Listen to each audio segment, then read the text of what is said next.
Welcome to part 4, creating the virtual environment. So before we can launch our dashboard, we must ensure that all of the required Python libraries for it have been installed. And one of the best ways to handle this is by creating a virtual environment dedicated to our project. So a virtual environment is an isolated place in our file system that contains specific Python libraries and is linked to a specific Python installation. Now, with a virtual environment, you can have more confidence that your application will run because you are specifying these exact libraries that are being used and a specific Python installation. So whenever we deploy our application on a remote server, we'll have, like I said, much more confidence that it will work on that server because we've used a virtual environment on our local machine. So let's go ahead and create a virtual environment for our project. The first thing we need to do is to open up a terminal or a command prompt if you're on Windows, and then cd into the project directory. So I've opened up my terminal over here, and I'm going to run the cd command. So you have to know where your project is located. So I put it in Dunder Data Courses, which was in my home folder, and that's the location I'm at right now. Your home folder is usually the default whenever you open up a terminal or your command prompt. And in that home folder, I'm going to go into the project folder, which is just the name of the course with the date following it. So here I am. If I list out the contents, then I will see the 3 items that I talked about in the previous video. And what we need to do now is go into the project folder. So we're going to cd into this project folder like this. And then we can list out the contents in the project folder. So this is our application. These are all the files that are needed for the application. We have a couple of folders, some Python files, and a couple of other files. And now we're going to create our virtual environment. So one thing to do before creating this virtual environment is to figure out what version of Python that you're currently running. So that's very important. So typically, there are 2 major installations that people will have when coming to this course. They will either have downloaded and installed Python from the source, like from python.org, or they will have installed Python using Anaconda or Miniconda. They're basically the same. So with my setup, I have Anaconda installed. And whenever you're using Anaconda, then there will be a virtual environment that's created for you by default. We're not going to use that one. We're going to create our own virtual environment just for this project. So if you see something already prepended to your prompt, such as base, this is the default virtual environment for Conda. That's perfectly fine. We will use the Python installation for the Conda environment. If you don't have this, you should know that where Python maps to and what version of Python is running when you type in Python. So let's go ahead and do this by typing in Python -- version.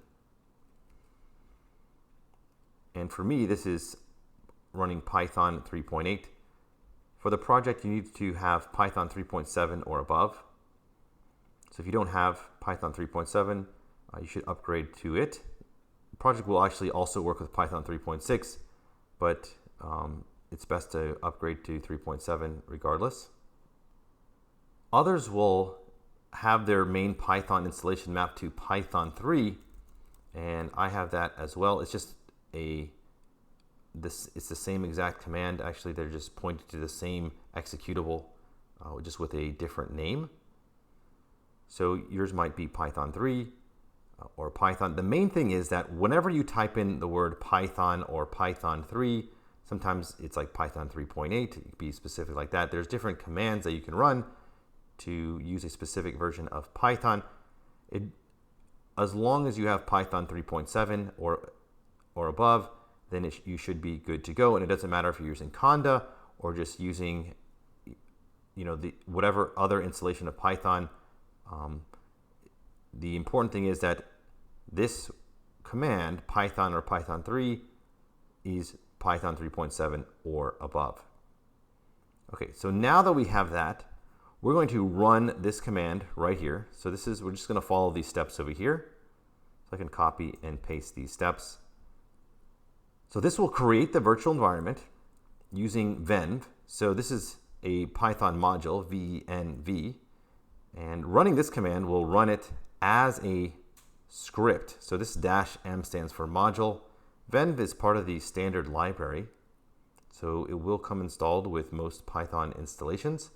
And you can run that. So module just means a file, a .py file. We're going to run it as a script.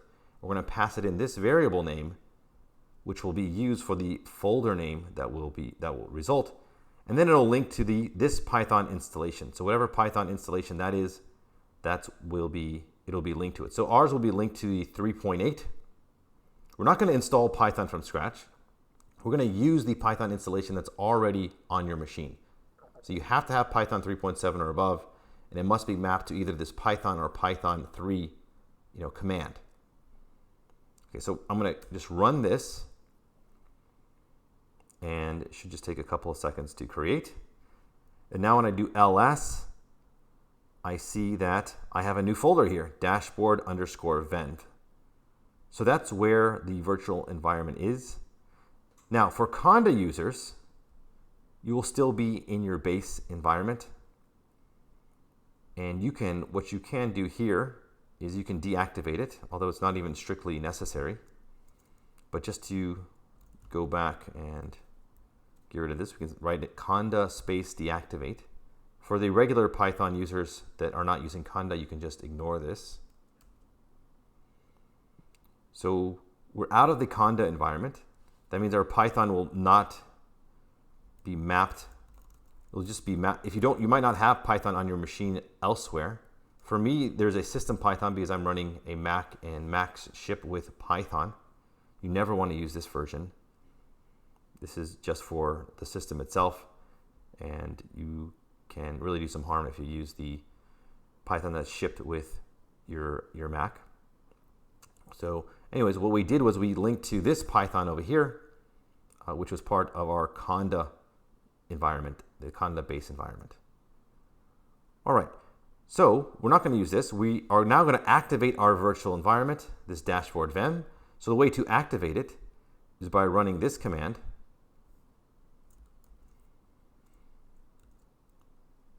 So source dashboard_venv /bin/activate. And that will go into this directory, into the bin directory within there, and then run this script called activate.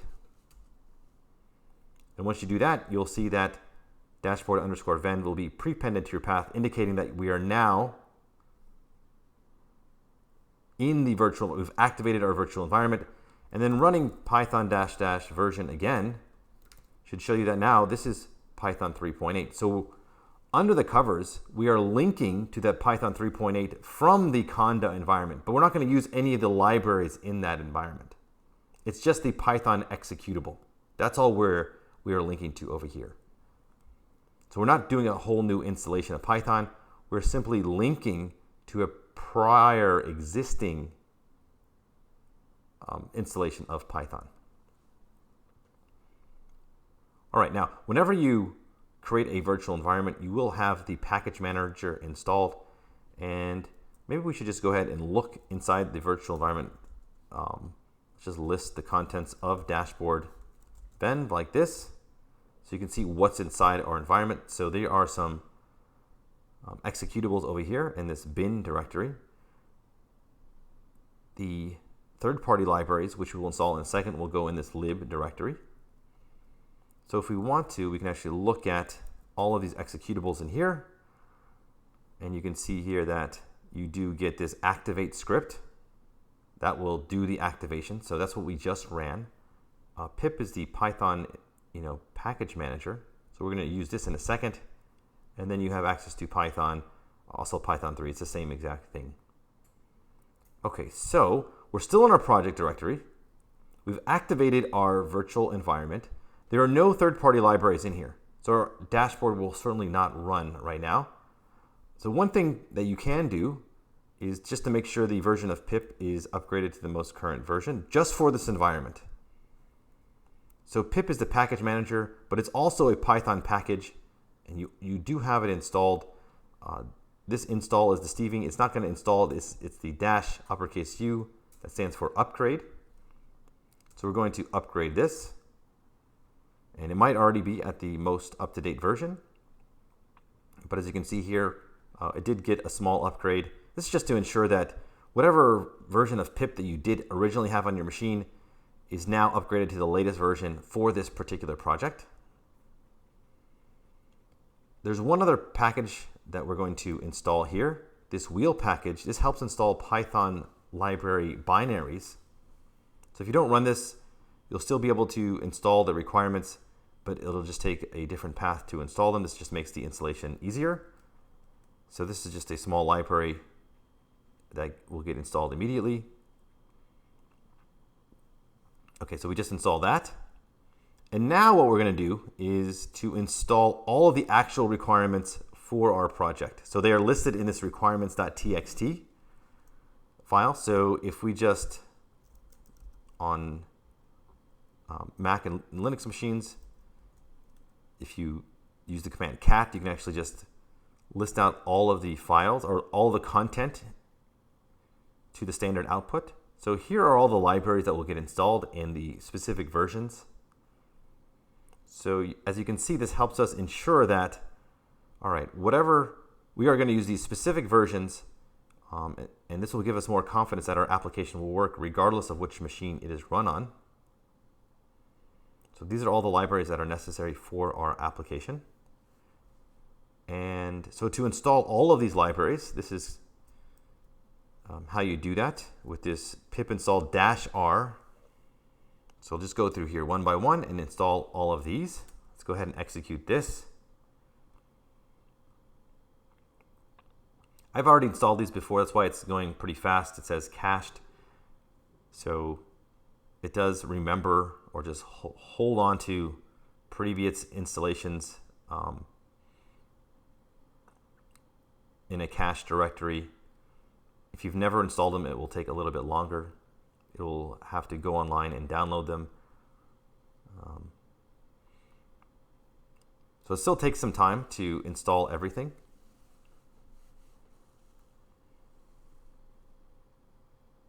Okay, great. So it's finished the installation.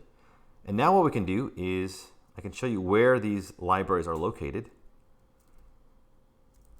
So they are in dashboard_venv, and they're in that lib directory in another directory called Python 3.8, then in site packages. So that's where the third-party libraries are installed, in the site packages directory deep inside of our virtual environment, like this. So let's go list them out. And you can see here, there's actually going to be quite a few more packages than what were listed, because some of the packages that we installed have dependencies themselves, and then those dependencies are also installed. So it's not just the packages that you see in the requirements.txt file. It's all of their dependencies. Okay, so that's the complete creation of the virtual environment. Now there's a couple more things we're going to do, a couple more libraries we're going to install, and that's just for the course. These other libraries will not be installed whenever we deploy this application on our own servers. We don't need them. They are not for the application to run. They are just needed for the Jupyter notebooks. So I thought the best way to do this was to just add them to this environment locally, and then to just not use them when we deploy the application. So we will be running Jupyter notebooks. So that's why we're going to install Jupyter. We're going to do some visualization with matplotlib. And then towards the end of the course, we'll be running the Dash library within a Jupyter notebook, which requires a separate, just a separate library for that. So none of these three libraries are required for the running of the dashboard itself. They are just for the course. So let's install these two, Jupyter and matplotlib. And then we will install Jupyter Dash. All right, so that completes the creation of the virtual environment. I will have these steps in the description over here so you can quickly do it.